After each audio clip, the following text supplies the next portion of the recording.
Violet Auma, KTN. The near-complete closure of the Strait of Hormuz, the world's most vital oil artery, has forced countries to experience the largest supply disruption in the history of the global oil market. Tonight, Marion Barasa looks at wartime-style measures of rules and regulations to cope with the fuel shortage, including fuel rationing, digital QR coupons, and a return to nationwide remote work. With rising global uncertainties exposing vulnerabilities in fuel supply, Ethiopia has officially entered a period of energy emergency. The federal government has launched a strict prioritization unit. Diesel is now strictly reserved for ambulances, food transport and essential agriculture, while over 600 people have already been arrested for illegal fuel hoarding. In Harare, Zimbabwe, the government has implemented an ethanol blending policy introduced back in 2013 as part of its broader energy security strategy.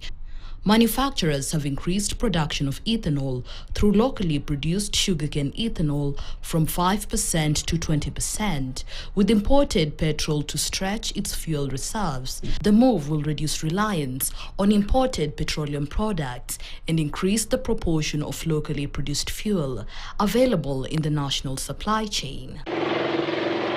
On the other hand, South Africa has slashed its fuel levy by 3 rand per litre for the month, while Namibia has gone further, implementing a massive 50% price reduction for the next 90 days. Backing these efforts, the African Import and Export Bank has set aside a $10 billion Gulf Crisis Program to stabilize African and Caribbean economies against the Middle Eastern shockwaves. The crisis is equally acute in Asia. Sri Lanka has reactivated its national fuel pass, using QR-coded rationing to limit private cars to 15 litres per week.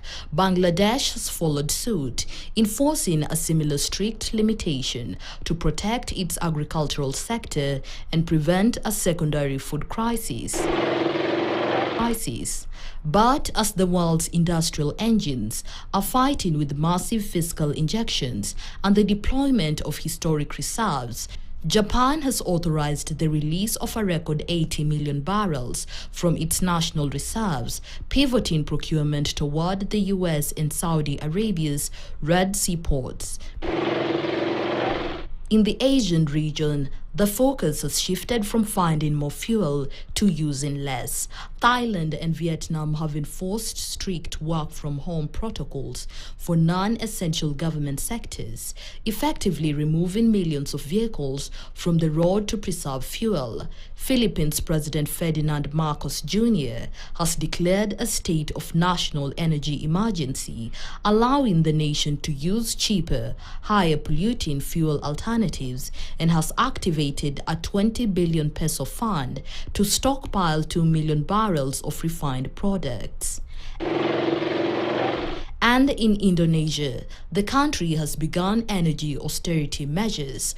Public buildings are now undergoing strict energy audits, with AC temperatures regulated to reduce the strain on a power grid still heavily reliant on oil. Whether it is through digital coupons in Colombo or ethanol blending in Harare, the world is in a desperate race to adapt. Marion Barasa, KTN. Well, it's expected that the opening of the Strait of Hormuz will ease